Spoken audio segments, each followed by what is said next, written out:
Well, good afternoon, everyone, or good evening, or good morning, depending where you're joining us from. Welcome here to the Launchpad and our coverage of today's SpaceX presentation by CEO Elon, our founder, CEO, dreamer, all of the above of Elon Musk.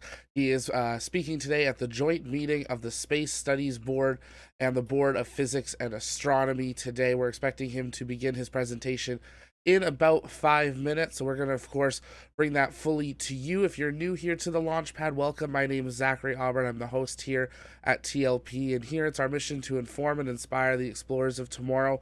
Because we believe that space is better together, and we believe explorers can be both here on Earth and up in space. So we invite you to be part of our community, engage that subscribe button, be active in the chat like you guys already have been, and we're excited to hear what Elon shares today. He tweeted last night some big development news for the future of Starship, that Raptor will not be the engine that makes us multiplanetary. There will be a new engine in development, so maybe we'll hear some more details about that, maybe something about the orbital flight tests. We want to hear from you in the comments. Let us know what you think Elon might talk about today. As always, when we start here at the Launchpad, we want to know where you guys are tuning in from. We know people are joining us from all over the world, and we're glad to have you here with us. I also want to give a shout out to Richie in the chat, watching from the delivery room, waiting for your own blast off. Congratulations to you and your family. We're sending you all our best. Send some hearts in the chat for Richie there, but he's a great part of the community. So we love having you guys here. We're expecting Elon again to start in about 4 minutes from now. We've got people all over the world tuning in here. Take a moment and share the broadcast as well. Many people didn't know this presentation is actually occurring today.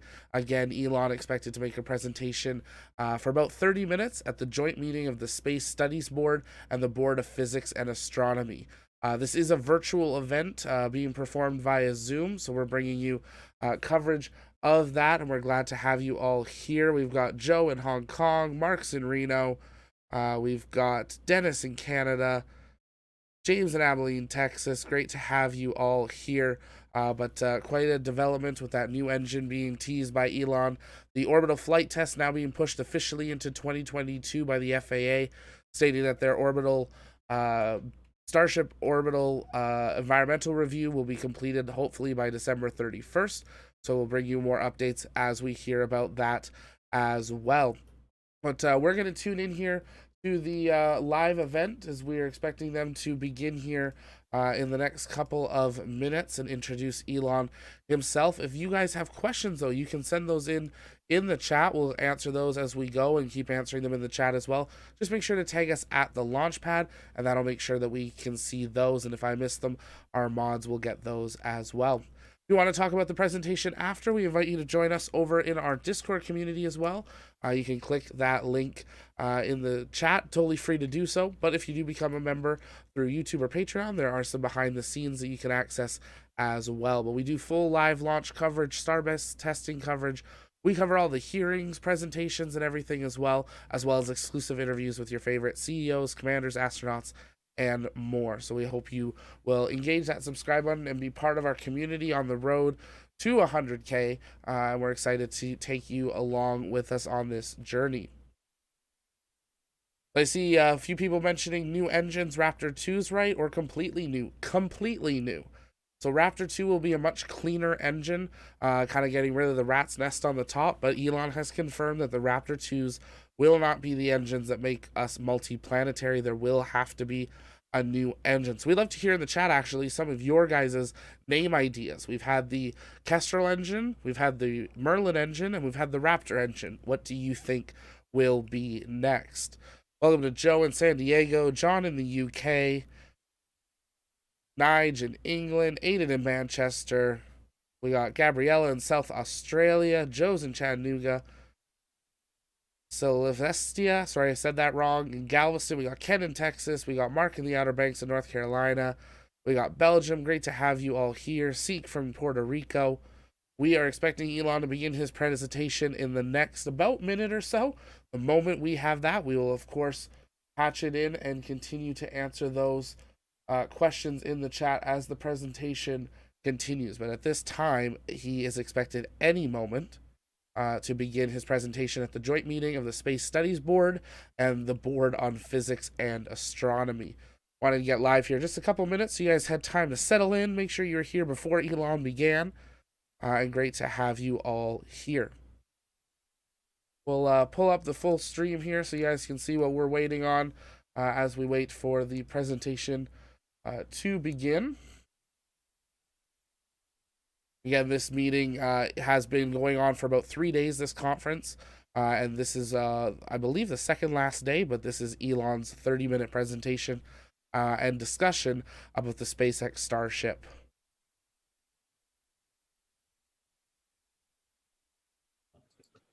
And here we go. Okay, well, welcome to our last open session of this meeting.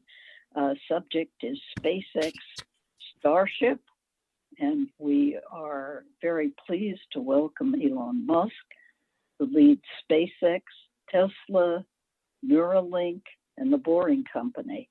As the founder and chief engineer at SpaceX, Elon oversees the development of rockets and spacecraft for missions to Earth orbit. In 2008, SpaceX Falcon 1 was the first privately developed liquid fuel rocket to reach orbit. And in 2017, SpaceX reflew both the Falcon 9 rocket and Dragon spacecraft for the first time.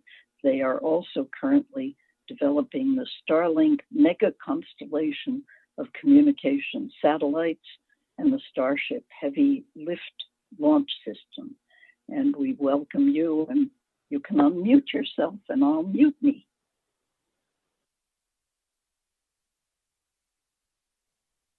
Great. Thanks for having me. I think there may be an introductory video potentially that we could play. Okay.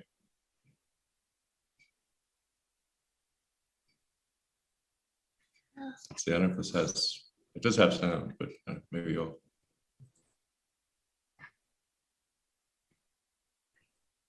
Andrea, can you sound?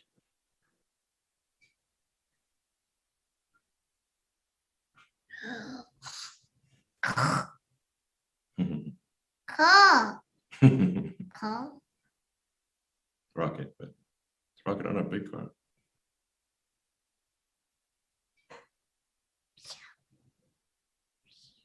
It seems to be a bit jerky. Let me try that again. I was muted. Okay. The sound isn't essential, but. Hi. Hi. Hi.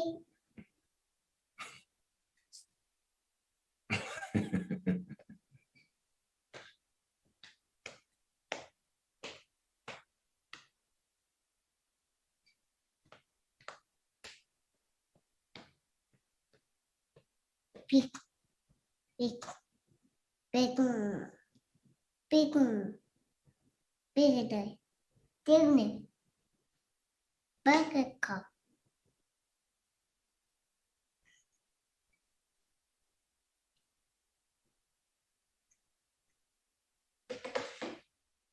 Beep, beep, beep, beep, beep.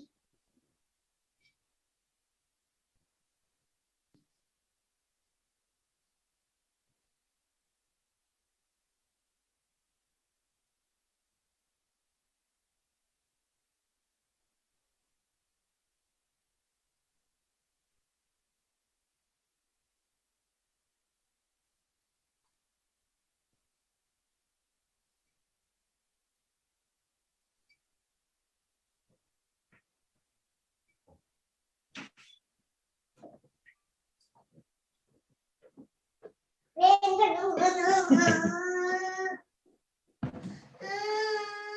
right.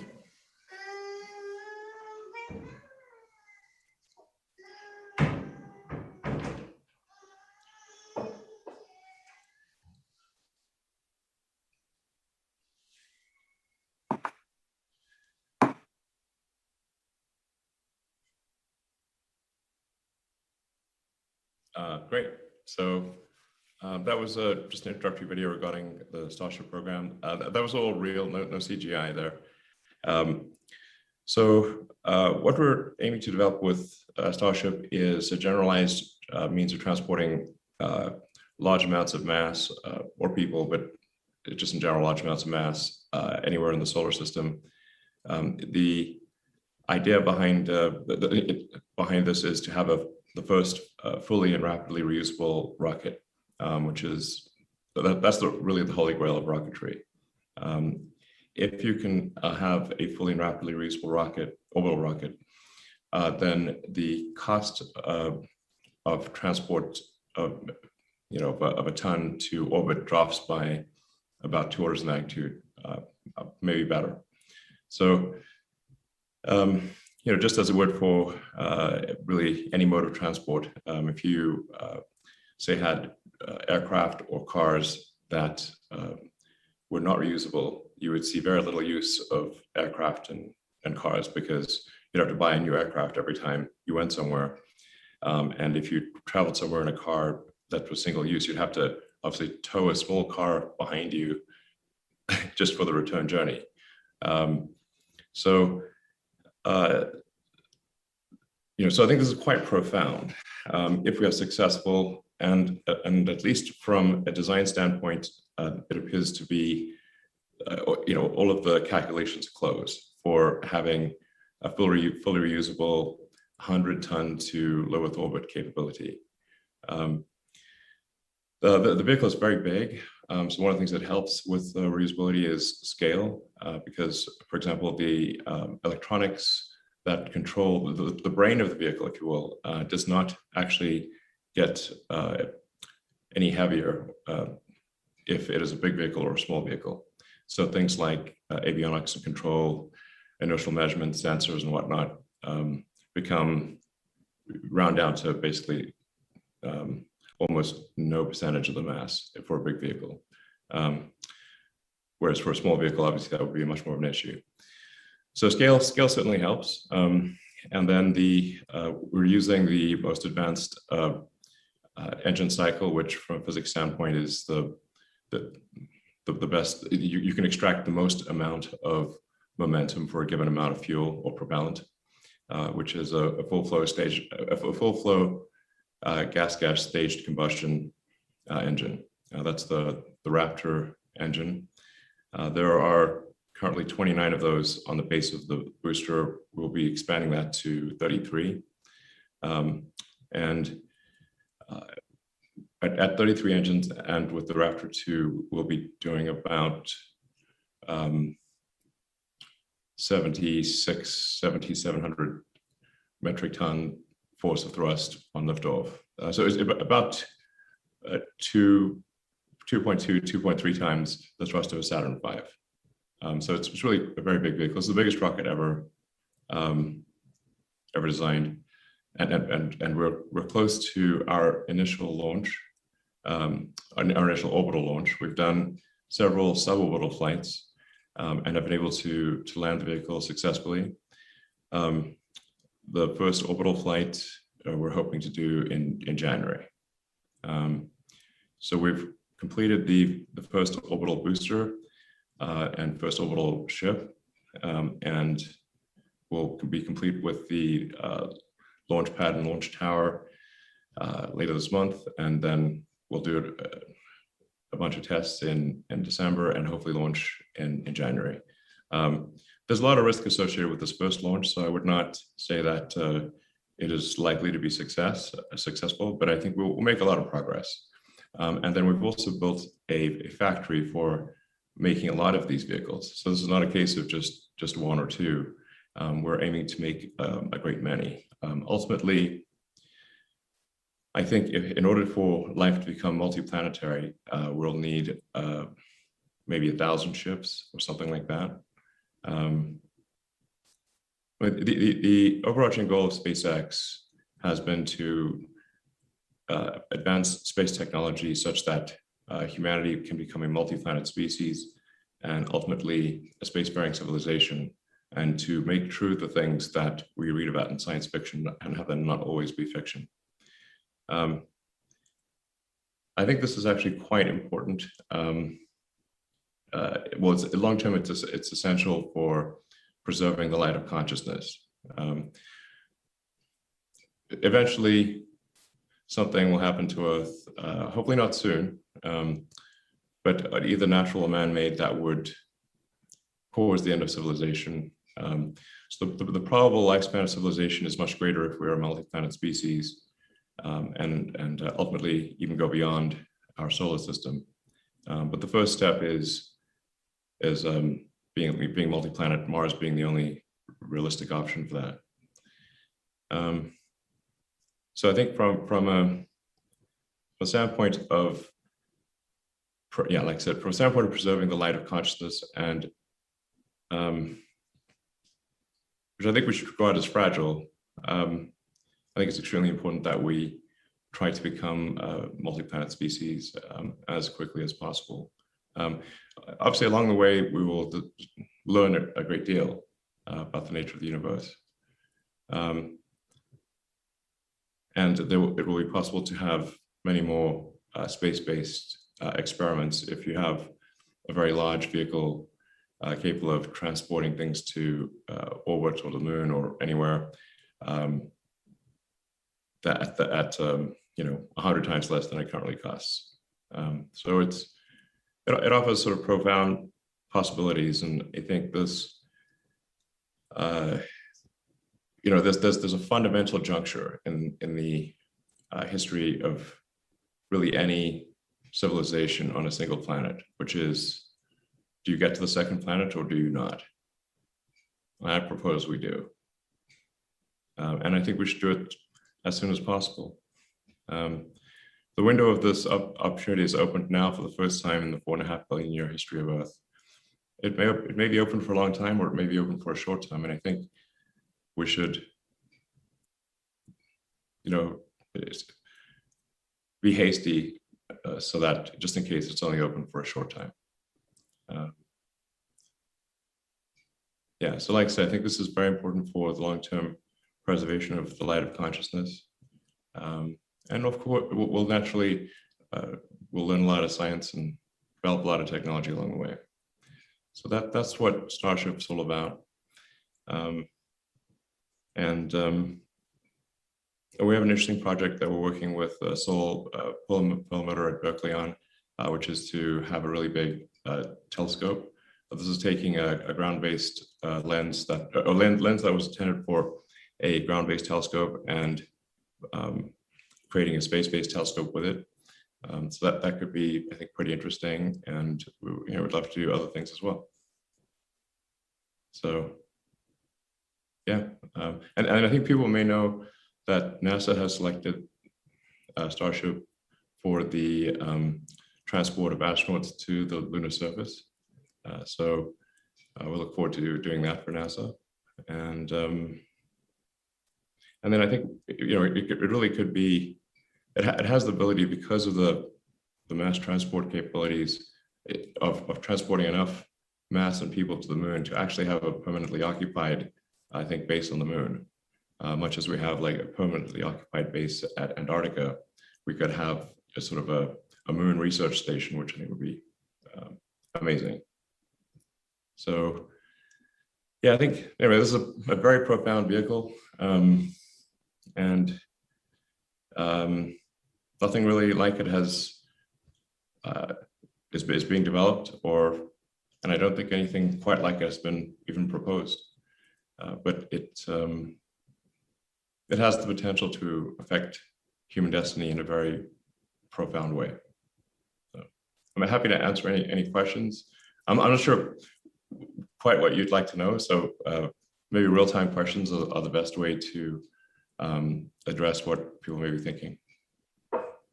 Terrific. Thank you so much, Elon. From our board members, please raise your hands for questions.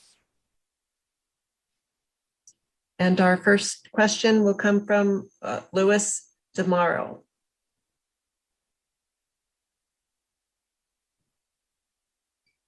I think you may be on mute.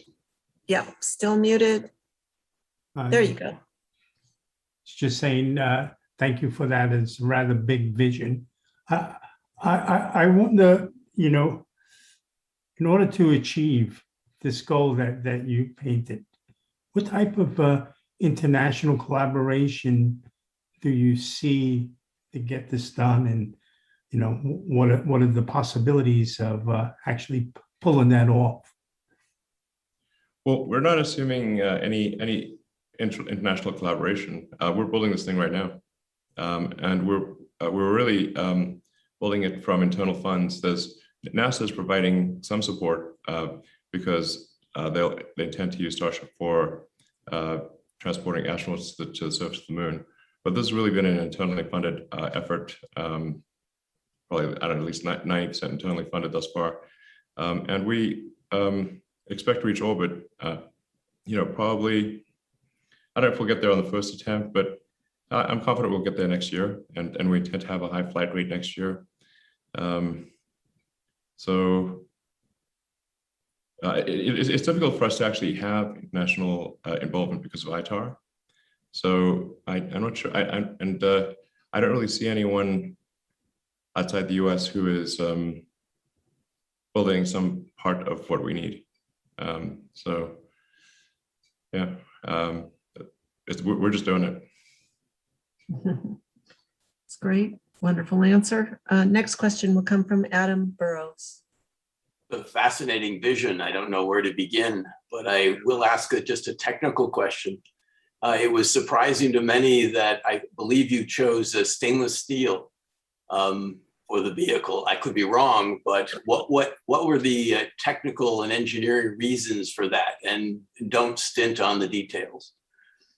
Sure, that's I think a very interesting question, because to a lot of people intuitively they would think of steel as being heavy, and rockets need to be light. So, well, that seems a pretty odd choice, picking a heavy sounding thing for rockets, especially orbital rockets that need to be very light.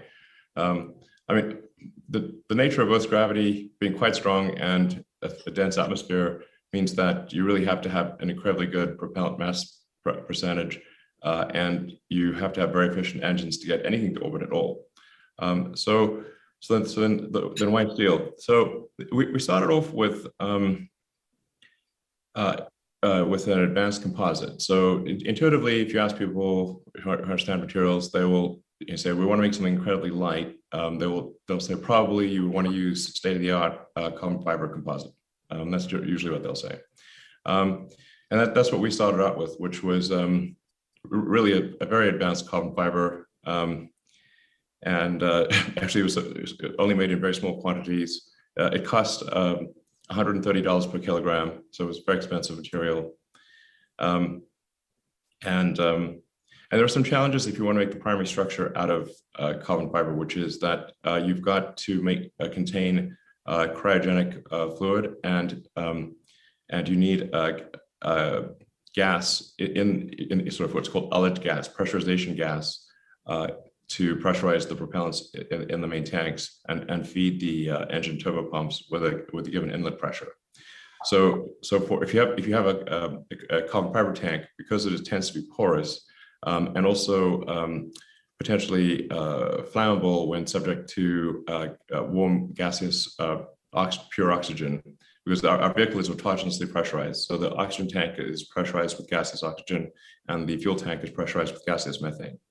The resin and the carbon in the carbon fiber is potentially flammable with hot, pure oxygen gas. So you'd have to have some kind of liner. So when you look at the full mass and complexity of a carbon fiber system, you start having things that reduce the mass efficiency of carbon fiber, such as having an inert liner, and being worried about gas permeating through the carbon fiber and that kind of thing. So but it still would be it's still an okay choice.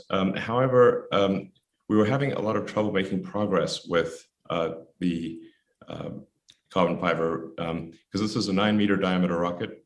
And so you're wrapping carbon fiber with, typically in this case, 60 to 120 plies, depending upon where you are in the tank. And you have to get all of those wrappings accurate and not leave bubbles or separator sheets or all the things that typically happen, or you've got to scrap the whole thing. And then you've got to get good mass properties, put it in an autoclave, and put it under a lot of pressure. And then you need a gigantic autoclave because it's a 9-meter diameter with a 70-meter long boost stage. So this is autoclave from hell. And we just weren't making rapid progress with this material. So then the next step, the other two materials worth considering are a high strength form of aluminum or aluminium, or potentially steel. So for Falcon 9, we use aluminum lithium, which is the highest strength to weight aluminum alloy that you can use. Very difficult to weld, but that's what we use for the primary structure of Falcon 9. Then, but the problem is it's very difficult to weld. You need to do friction stir welding, and also the material cost is quite high. So, that's sort of material cost, arguably on the sort of $40 a kilogram level, and like very difficult to weld. But then there's steel. Now, the interesting thing about 300 series stainless steel is that its properties at cryogenic temperatures, its strength properties increase dramatically. So if you were to look at the material properties at room temperature, you'd be like, oh, it's not that great. But now go look at the temperature properties at liquid oxygen temperature. Oh, actually much stronger. Also no meaningful increase in brittleness. So it still has high toughness at cryogenic temperatures. It is much stronger, depending on how cold you go, up to twice as strong. And then and then if you can also cold work it. So if you go sort of full hard cold work, and do the final bit of cold work at cryogenic temperatures, you get outstanding strength properties, which are roughly equal to an advanced carbon fiber. And this is, and in our case for Starship, both the fuel and the oxygen are cryogenic, so this helps a lot. Whereas for Falcon 9, you use cryogenic oxygen, but kind of room temperature kerosene fuel. So anyway, we're both. This is quite a long explanation. Hopefully interesting. If both fuel and oxygen fuel and oxidizer are cryogenic, now you get the strength properties in the primary structure of both tanks. So both are very strong, very tough and resilient, also very easy to weld stainless steel. And we started off with stainless steel 301. That did have some fracture toughness issues at cryogenic temperatures. We switched to 304, and now we developed our own alloy, which is 30X, which is better than either 301 or 304. Anyway, so now stainless steel only costs about $4 a kilogram. So we went from $130 a kilogram advanced carbon fiber to $4 a kilogram stainless steel, from 120 plies to 1 ply. It's just coil from the mill, and basically the same strength, and very high toughness and resilience. And don't even need to paint it, which is great. So paint is, paint on a big vehicle weighs many tons, and it's quite difficult to paint big things. So but now there's another advantage. So obviously you can tell I'm a huge fan of stainless steel. Stainless steel and I should get a room or something.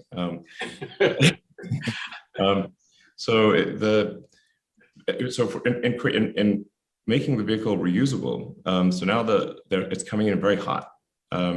So the ship is coming in at hypersonic velocities, coming sort of kind of like a Mach 25 entry velocity. So this would just obviously just melt it.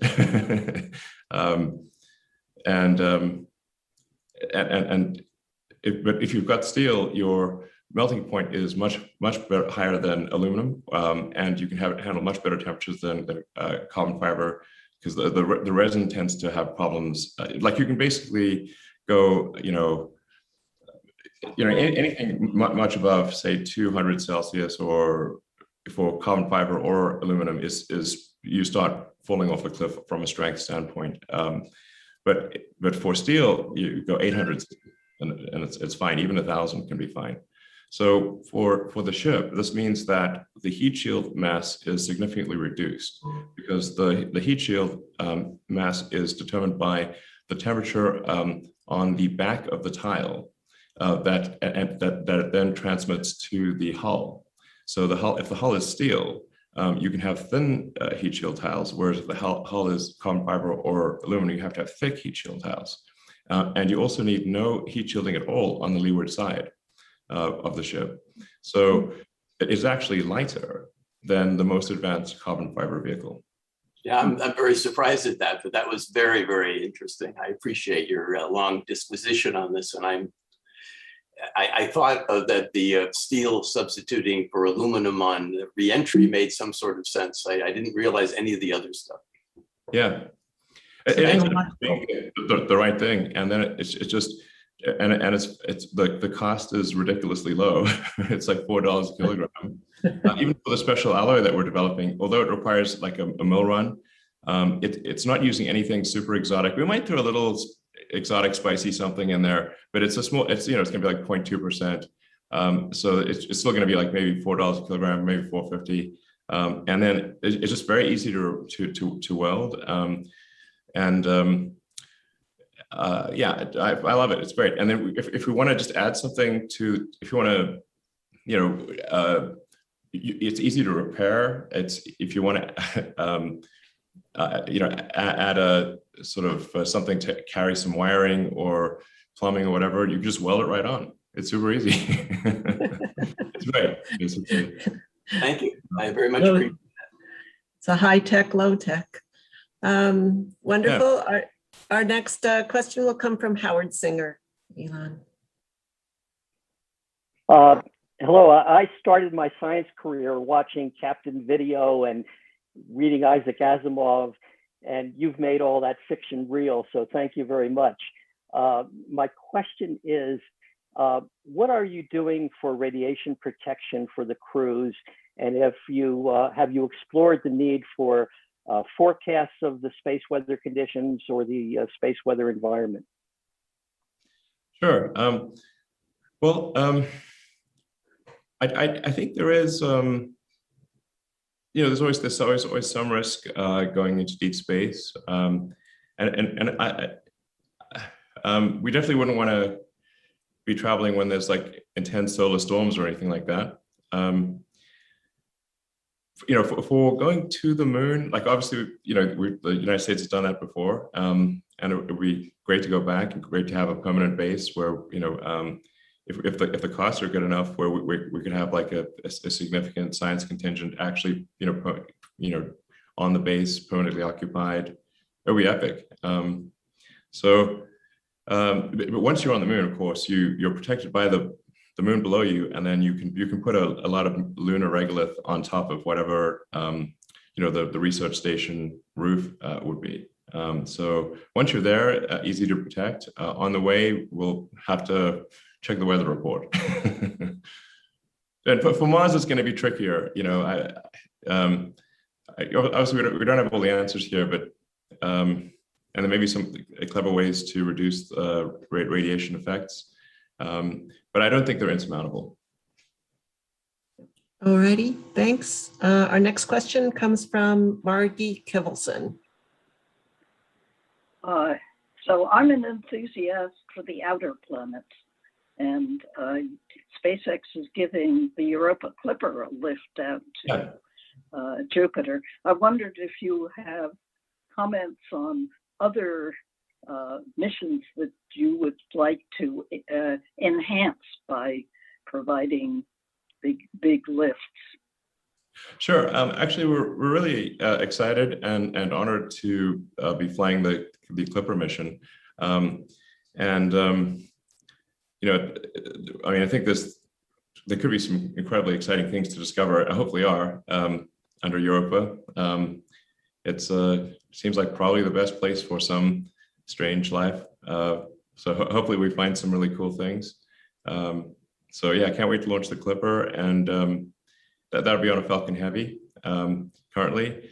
With the Starship, we could, like, the great thing about Starship is it really should enable us to send very big things, and also to send them fast and like need much less in the way of sort of planetary gravity assists and that kind of thing.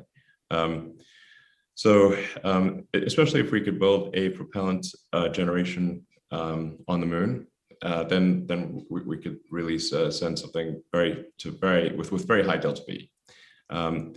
And if we have a base on Mars with high delta V, now you can basically planet hop from Mars to maybe Ceres, to maybe one of the moons of Jupiter, and ultimately all the way to the outer solar system. Basically, any place we can put the gas station, that gives us another whole leap forward. Ultimately, Starship is designed to be a generalized transport mechanism for the greater solar system. And so it's really whatever you can imagine being, if you could get, 100-ton object to the surface of Europa, there's a lot more you can do than with a smaller object. I think it's very exciting. Obviously, we still have a lot to prove, but architecturally, it is capable of transporting kind of almost any arbitrary mass to any solid surface in the solar system. Wow, terrific. Thanks. And Margie is actually leading the team building the magnetometer that you will be taking to Europa on the Clipper. Our next question comes from Steve Mackwell. Hi, Elon. Thanks so much for your presentation. I was wondering, what are your kind of plans for humans to Mars in terms of timescales, and are you going to send folks there for kind of a shorter stay, or you think a longer stay and bring them back, at least initially? I'm not sure. I think so. The first thing we'd want to do is confirm that we can land the ship safely on Mars, and so that might be, we'd want to probably land 2 or 3, I think, before sending people, and just confirm that we can land safely. And actually on those missions, we could obviously put a lot of scientific instrumentation. I would recommend putting the lower cost scientific mission stuff on the first mission, but we'll certainly have propulsive landing very reliable on Earth, as we've been able to achieve with the Falcon 9 booster. It's now, knock on wood, so it's no longer, it's quite normal for the rocket to land safely, and we'll do the same with Starship, and then. I'm not sure quite what would happen. I mean, we might be working with NASA, or maybe NASA and other other countries to send people to Mars. But I view this very much as what set of actions can we take that maximize the probability that the future is good for civilization? Like what are sort of like civilizational risks that we can potentially mitigate? I just think being a multi-planet species is a tremendous risk mitigation for human civilization. As we know, eventually Earth will become, if you wait long enough, Earth will become uninhabitable. So in the long run, we're obviously all dead. but I think the technology that we develop in traveling from Earth to Mars, I think will be just a very powerful forcing function for the improvement of space transport. Like the initial boats that crossed the Atlantic and crossed the Pacific back in the sailing days were really terrible. They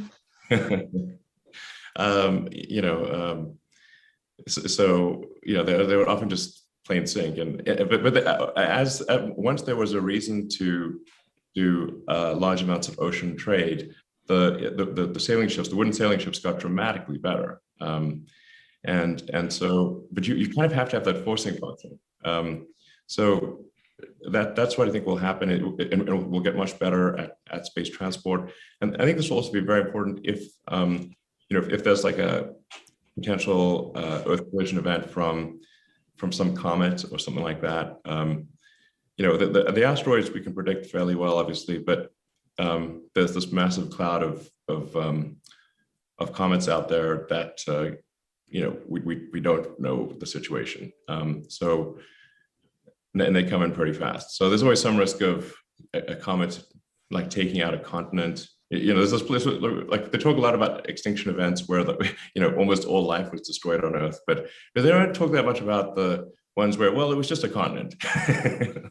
There's plenty of sort of continent level extinction events that have occurred in the fossil record, and they're like really so common as to really not really generate much attention. But if we've got large rockets that could potentially do something about that, then that could be, you know, that could at one day save billions of people. But we've got to have big rockets and much more advanced space technology in order to protect against a comet coming in from far away. Okay, thank you so much. Terrific. Thanks, Elon. Our next question will come from Harlan Spence. Elon, thank you for sharing your time and your vision with us. I had a question about looking back the history of exploration, human exploration, as we ventured from one place to another. Scientific discovery has always been an element of that. And you've shared a little bit about some opportunities there. But I was hoping you could share a little bit more. When you think about the aspects of scientific discovery that will accompany becoming a multi-planet species, what are the kinds of things that you're thinking about in terms of what we would discover along the way? Well, I think being able to really, you know, have heavy-duty science research on the moon and on Mars, where you could really just go anywhere you want, drill core samples anywhere you want, I think we'd learn a tremendous amount as compared to having to send, you know, fairly small vehicles with limited scientific instrumentation, which is what we currently do for Mars and the Moon. So just having people there who can dynamically decide what they're going to do, and really being able to analyze the whole history of the planet, I think we'll learn a tremendous amount. And that would obviously extend over time through at least the greater solar system. So, you know, I mean, yeah. I mean, I studied physics because I was just trying to find out what's the universe all about? How does it work? Where did it come from? Why are we here? I actually kind of got sort of depressed at one point because I was like, man, this doesn't seem to be any meaning to life. It just seems to be like, you know, and then I made the mistake of like reading the German philosophers as a teenager. That made it was quite depressing. But then I read Douglas Adams' Hitchhiker's Guide to the Galaxy, which is really a book in philosophy disguised as humor. And he makes a point that, you know, the question is harder than the answer. And really, basically, the answer is the universe. And we kind of need to figure out like what questions to ask about the answer to that is the universe. And that's the question is the hard part, and then the answer is easier by comparison. So I'm like, I don't know, like why are we here? How do we get here? Is this real? Is this is this simulation or something? At least if we go to these other planets, we'll make the simulators work harder and have to buy more computers to run the simulation or something. You know, yeah, I mean, I think it's and if we are able to at least be like a multi-planet species within the our solar system, then then hopefully we can develop the technology to send probes to other star systems, and eventually maybe send people, although that's tough, but we can certainly send robots to robot probes to all the nearby star systems, and yeah, try to figure out what's the meaning of life and what's going on, and are there any aliens out there? where are the aliens? They're so soft. Yeah. Thank you, Elon. Sorry, go ahead. Do you have time for a question or two more? Yeah, as much time as you like. Oh, wonderful. All right. I do have one question from a board chair, and it's this. One aspect of SpaceX that has distinguished it from the previous organizations has been its willingness to embrace failure as a development tool. When do you think you will be able to start selling Starship launches at prices significantly less expensive than Falcon 9, say 5 to 10 times less? Sure. Actually, I think it's not that far away. I think probably 2 years from now.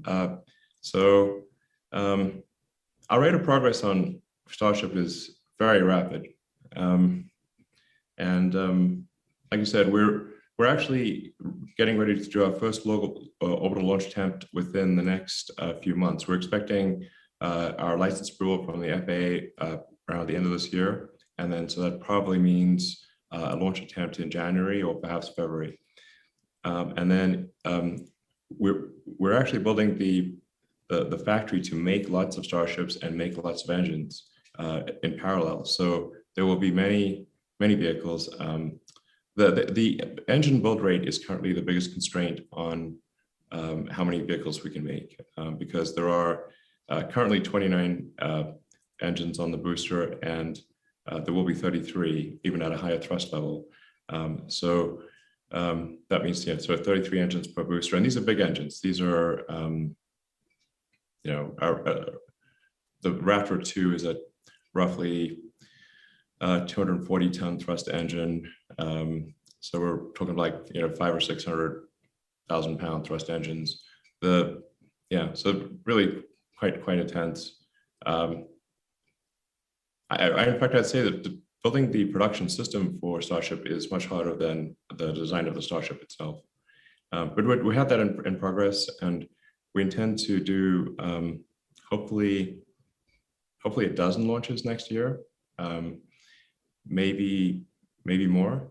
And if we're successful with it being fully reusable, it means that we build up the fleet, just as we are with the Falcon 9 and the Falcon 9 booster, which is reused. We lose the upper stage every time, but we almost always recover the booster. So basically, we intend to complete like the test flight program next year, which means that it's probably ready for valuable payloads that are not kind of in the test, not for testing basically, but actual real payloads in 2023. So quite soon. Great, thank you so much. All right. Next question from Ned Wright.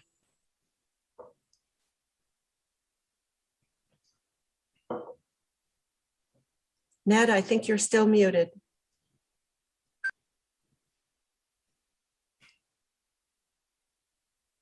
Won't we all be glad when we don't say that all the time? Yeah, so it's you have to preserve cryogenic propellant for 6 to 8 months to actually be able to land on Mars. And so I wonder what your plan is for that. So the landing propellant for Mars would be in separate header tanks.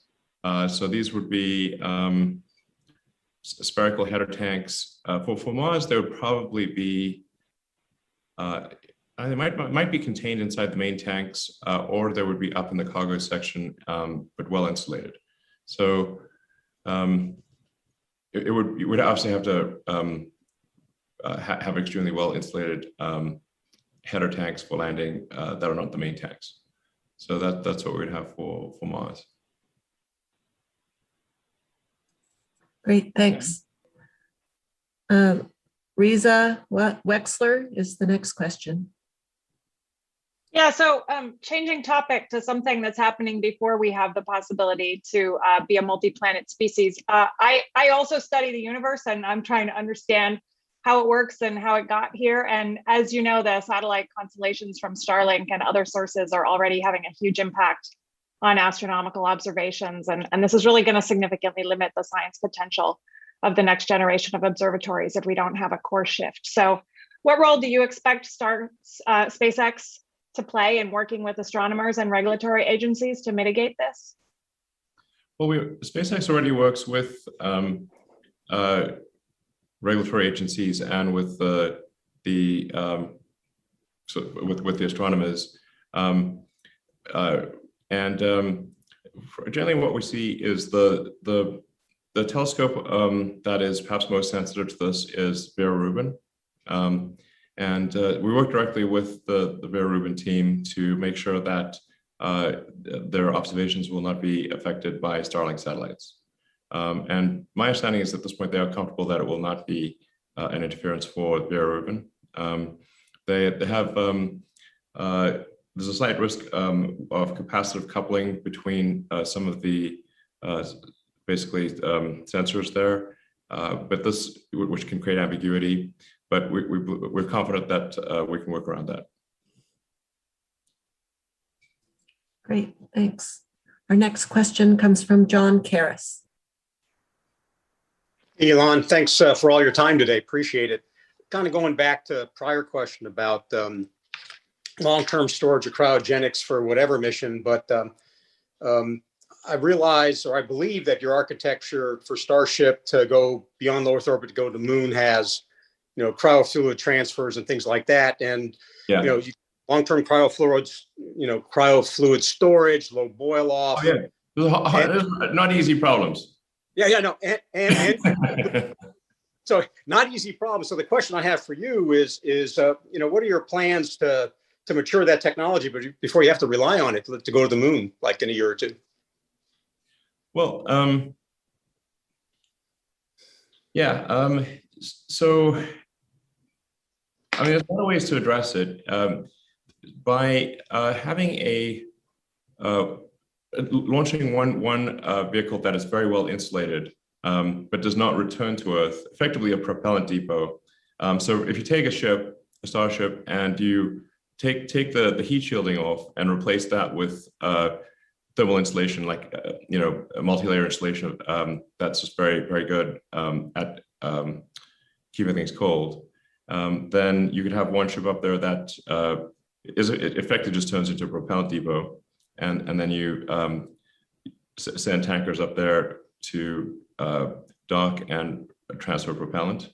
And so it should be able to be there for a while, and then whatever ship you want to go to the moon, you go up and dock with the depot, transfer propellant, and off you go. So that's a rough plan. We're pretty good at docking at this point. We've docked with the space station a couple dozen times, and the space station is a very difficult thing to dock with because we don't control both sides of it, so that is very challenging docking. Whereas docking with our own vehicle is comparatively easier. Yeah, but both of these technologies have really only been demonstrated on very, very small scale. So your scale is a lot larger, and I think poses other problems. So good luck in solving those. Yeah, no, I don't think we'll just sort of it's not exactly a walk in the park.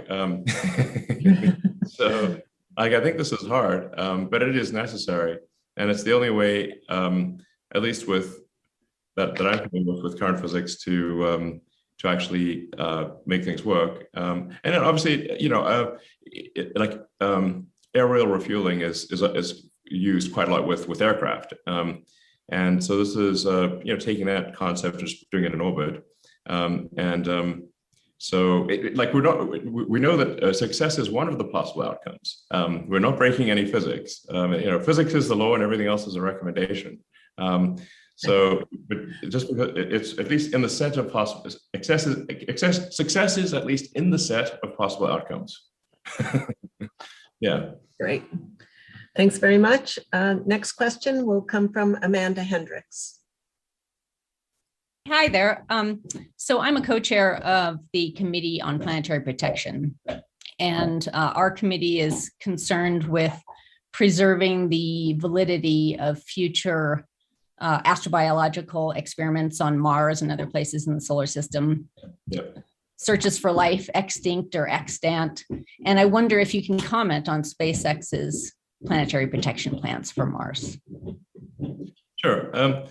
Well, first of all, it's not like we'll be launching to Mars really soon. Mars is a ways off, and but there is fundamentally a choice to be made, which is are we going to try to be a multi-planet species? Which would mean like at least in one spot on Mars that there is human biology, like that we will be, we're pretty hard to avoid no biology if you send humans there. They're biological creatures. But I don't think this is going to invalidate research on the rest of the planet. I mean, Mars is a big planet, and so and there've been rocks that have been knocked off of Earth and landed on Mars and that kind of thing. So, but yeah, I think you wouldn't want to sort of spread biological debris all over Mars, but I think we will have to put at least somewhere if there are people going there, at least in one spot, and then just make sure we try to contain that and not have it sort of spread around. Yeah, and I guess it's same for the moon and other places. Thanks. Thank you, Elon. We'll just take a question or two more. Next question from Larry Paxton. Hi, thanks for your time. I have a question that was engendered by a remark you made in passing that I think is very interesting, which is where you said that there's a window of opportunity for us to get off the planet. And the question that occurred to me was, you followed that up with saying that you didn't know how long that window of opportunity would be open. Yeah. And there, you mentioned in passing, of course, the traditional things like, exogenous forces like cometary impact or a near-Earth object. But I was wondering, with all these compelling reasons for us to get off the planet, and including the compelling reason to have another refuge for the human race, what do you see as the biggest threats? And in particular, we have a wide range of expertise here. We've been talking about some of the problems that we think are the most important that are unresolved yet. I just wonder what you felt were the most important issues for us as a human race. Yeah, I mean, in general, I've thought about this quite a lot, which is not to say that I've thought about it correctly, but I've thought about it a lot. And the one of the bigger risks on Earth would be, that we need to transition to sustainable energy. Even if one discounts the CO2 capacity of the oceans and atmosphere, eventually we will run out of hydrocarbons to burn, and so we need something that's long-term sustainable. So that's sort of I kind of split my time between Tesla and SpaceX, and so Tesla's trying to accelerate the advent of sustainable energy, and that's to mitigate the risk on Earth. And then SpaceX is intended to mitigate like longer term risks that could potentially extinguish consciousness as we know it. I mean, we got the sort of delicate candle of consciousness sort of flickering in the darkness here. And I don't know if you guys have seen any evidence of aliens, but I sure haven't. I get asked that a lot. So, I mean, I think the Fermi paradox is just an incredibly interesting question. And I'm not sure who said it, but there appear to be, if there's either a lot of aliens or none, and equally, those answers are equally terrifying. So anyway, so I think, but with respect to nearer term risks on Earth, obviously sustainable energy and potential nonlinearities in the CO2 ppm in the atmosphere are a concern. If we start doing things like melting the Siberian tundra and that kind of thing. I'm probably less alarmist than most on climate change. I'd put myself in the moderate category on climate change. I just think it's the amount of inertia associated with the hydrocarbon economy is so gigantic that it will require a long time to make that transition. And so it's probably better to start it sooner rather than later. And that's why I describe the fundamental good of Tesla as the degree to which it accelerates the advent of sustainable energy. It will happen, I think, anyway, but faster is better. Then as for risks on Earth, I mean, there's always good old nuclear Armageddon, that's still one of the things. That's not out of the question. There's still a lot of nuclear missiles pointed at us in the US and many parts of the world. I don't know what quite that risk is, but it's not zero. I think there's maybe some counterintuitive risks or that people don't put that much attention on. If you look at the birth rate trends, the birth rate trends are very negative. And so, and in many countries are seeing population decline with no end in sight. So I think there's, I think the very low birth rate, I think, is actually quite a significant risk, but an underappreciated one.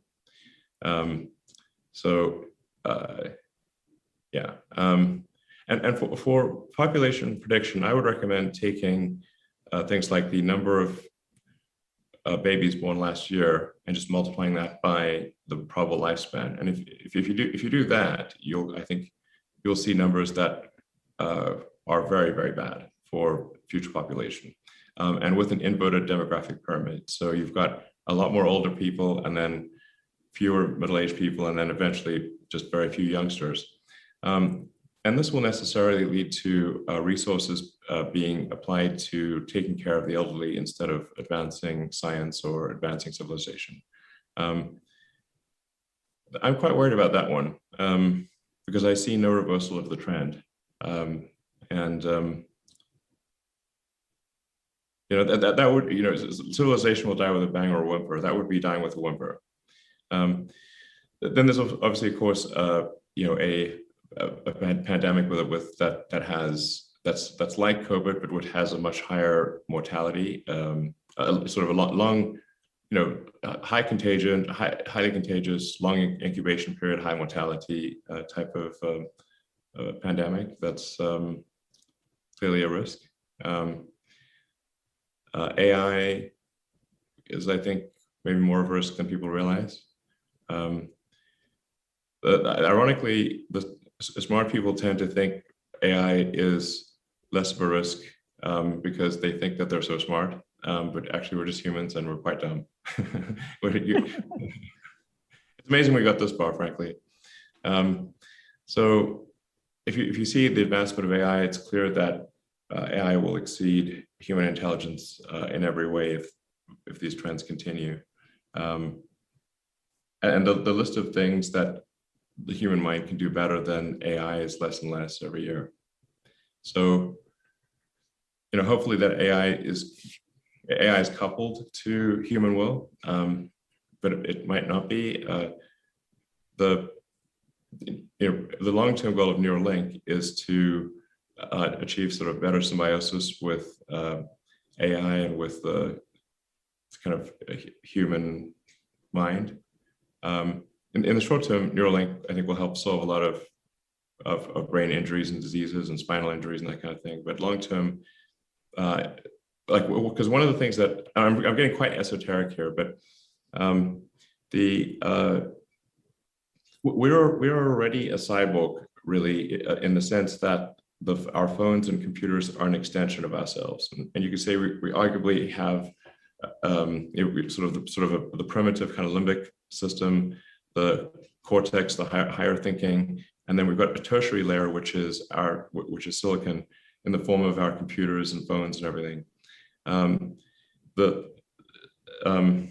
We have already somewhat merged with computers, but the issue we have is the communication rate, the bandwidth with the computers is low, especially output.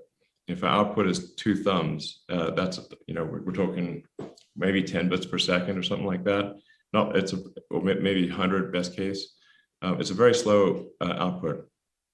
And as the intelligence of the computer grows, if that communication link remains very tiny, I think we will necessarily decouple from computers just because our rate of communication is very slow. And so if we can solve the I/O bandwidth question and by, you know, increase it by 1,000 or more, maybe 1 million, then you could have human machine symbiosis that is much better. I mean, that's at least one approach. Let's see, what else is there? I mean, religious extremism, if that becomes, if that grows over time, religious extremism is certainly a threat to advancement of science. So depending on how far that goes, that could be an issue. And what do you think? Yeah, I think I will only add, I think that this is a fundamental question because, as you said, the Fermi paradox, should either be a tremendous number of alien civilizations, or there is some gate that so many civilizations have failed to get past. And the question is, are we going to fail to get past that gate as well? The great filters. Yeah. So I think at least one of the great filters is, does a civilization become multiplanetary or not? Because if a civilization does not become multiplanetary, then eventually the sun's going to expand and boil the ocean, and that's game over. So, and actually, if you think about it from a percentage standpoint, if Earth's been around 4.5 billion years, and it took us 4.5 billion years to get this far, it may be as soon as another 500 million years, and the sun might have expanded enough by that time to boil the oceans potentially. If it's not 500 million years, it's not much beyond that, which is basically means that if it took 10% longer for civilization to evolve, it would never have evolved. Right. So there's an interesting one. Elon, do you have time for one more question? Wonderful. All right. Jill Dahlberg, please. So let me just say, I feel lucky that you are here. So thank you. And not just here at our panel. You're very inspiring. My question is mundane. You're going to have these rockets. They're going to go up and they're going to go to two places that are going to need energy. The Earth needs a lot of energy as well. Yeah. So what are your plans for making energy? I'm thinking space-based solar power or something like that. Does your company have plans for proliferating energy systems you're going to need? Well, Tesla does do solar power. And solar is actually, there's quite an amazing amount of energy that reaches us from the sun. Really, when you think about it, Earth is almost entirely solar powered. If it were not for the sun, we would be a frozen dark ice ball at 3 degrees Kelvin. So apart, keeping us warm and not super cold and frozen and dark is pretty helpful. And then almost the entire ecosystem is solar powered. Plants are a solar powered chemical reaction, and apart from chemotrophs at the bottom of the ocean, it's basically everything's solar powered.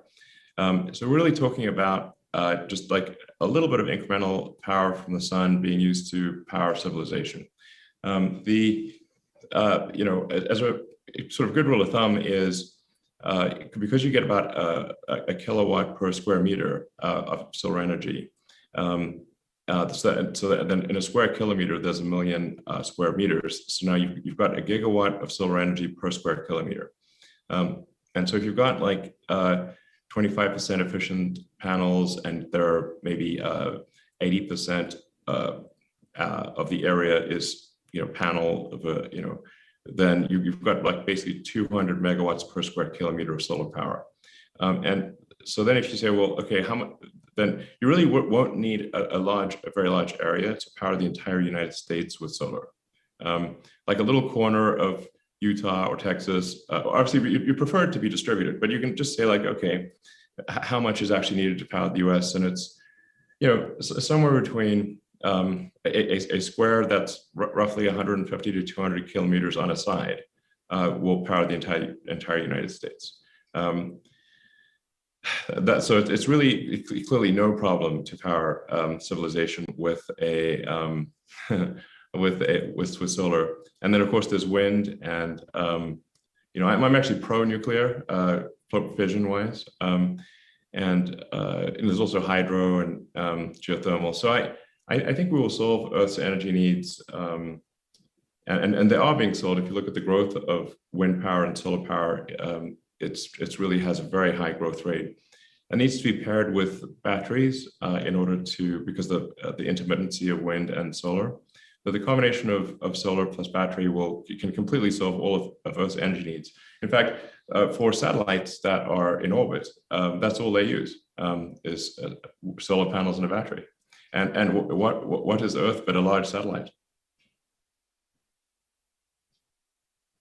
Sorry, I think you're on mute. Do you I want just to wanted to follow up? thank- Yeah, I was thinking something more grandiose, like a space-based solar power system, but you have a good argument. You would just use solar on Earth, battery, and plethorate. I like that. Thank you. It works great. Because if we think civilization uses a lot of energy, but it's actually very tiny compared to the amount of solar energy that reaches the Earth every day. Yeah, it's just there. I get asked a lot about fusion, and in my opinion, if you just make a very large thing of magnetically confined fusion, you could absolutely make it work. I don't think any really major breakthroughs needed to make fusion work, but I think it's unnecessary to make fusion work because we've got a giant fusion reactor in the sky that just shows up every day and doesn't require any maintenance. So it's a low maintenance fusion reactor, shows up every day. So if we just catch the energy from, catch it, it's just keeps lobbing all this energy at us, just catch it with the photovoltaics and store it in the batteries, and that'll solve for everything basically. Yeah, we need a lot of batteries, but there's also, like, the next question might be, or do we face some materials limitation with batteries? And the answer is definitely not. I think the vast majority of stationary storage will use an iron cathode lithium ion battery. So there's obviously plenty of iron on Earth, no shortage of iron. There's also no shortage of lithium. Lithium is extremely common on Earth. It's basically everywhere.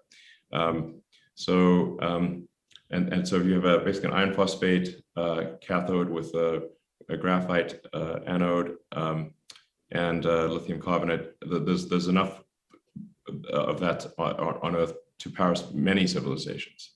Several, or easily order of magnitude larger civilization than ourselves could be powered with the battery materials that are readily available. So I don't want to suggest complacency here, but just that there is a very clear path to a sustainable energy future.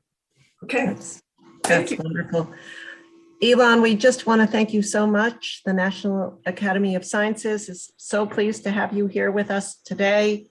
Paul Worcester is a member of the Space Studies Board, and this is also the Board on Physics and Astronomy. And just thank you so much for the time and the interaction with our members and answering so many questions so graciously. I know it's past the 7 p.m. hour on the East Coast or wherever you are. No problem. Thank you for the great questions, and it was an honor to speak to everyone. Thank you. Thank you. From all of us. Thank you. Cool. And there we go. What a presentation from Elon there. Some information about the future of Starship and the engines. Know lots of new people. Take a moment, hit the subscribe button. We're going to hang out for a few minutes, answer your guys' questions. Also, before you head out, take a moment, head on over to our Etsy shop. We know it's the holiday season. You can pick up our new Starbase gear or pick up our new Starbase Ugly t-shirts, our Hoppy Xmas, or Deck the Halls with Rockets. So take a moment, check that out. But quite a presentation, some updates about the timeline, that they want to land at least 2 or 3 rockets on Mars before we start sending humans, but that Elon believes that timeline is quite a ways down the road. But he did say that they expect Starship Cargo to be operational by 2023, completing its testing campaign in 2022. We also know a new SpaceX engine is in development, and lots of details there from Elon Musk. Thank you so much to those new members and super chatters as well. We appreciate your guys' support. Also, just as a reminder, it is launch day. We have a Rocket Lab launch coming up in about less than an hour. We'll be live for that full launch coverage, so we will hope to have you all join us then. If you want to continue the conversation, come on, join us over on the Discord. We are in live comms, and we'll be continuing our conversation about what we heard there and counting down towards Rocket Lab's launch here this evening. Lots of you say great to hear an update from Elon as always. Elon for president of Mars. For it. Caveman, get the ugly shirt. He put some effort into. Thanks, Caveman. Appreciate it. Great to have you all here. King, where do you get your models? Stay tuned for our new website launching soon. That'll break everything down. But we've got our full collection of Behimzo models as well as our Falcon 9, and there is a Falcon Heavy in here as well from Starship Ball. So you can take a look for that as off. Well, the subtitles were awful. Worst part was trying to guess which words they were. That was from the live broadcast. Those were not our subtitles. So the YouTube ones might have been better. Take a look at those if you need them. But we appreciate you guys here. If you're new to the Launchpad, welcome. My name's Zach. I'm the host here. It's our mission to inform and inspire the explorers of tomorrow. And we believe that space is better together. So that's why we love having you guys active in the chat, in the Discord, and also subscribing. It really does help us out. Time to look for Starship Christmas lights over on the Etsy shop. We got them all decked out already for you. What is the launch for the test of the current project from CA? So the current Starship is expected to launch sometime in January. If not, it'll be pushed into February. But the FAA has said that they expect to have their environmental review completed by the end of December, which means a launch license can be issued in early January. So they've got a little bit of time there.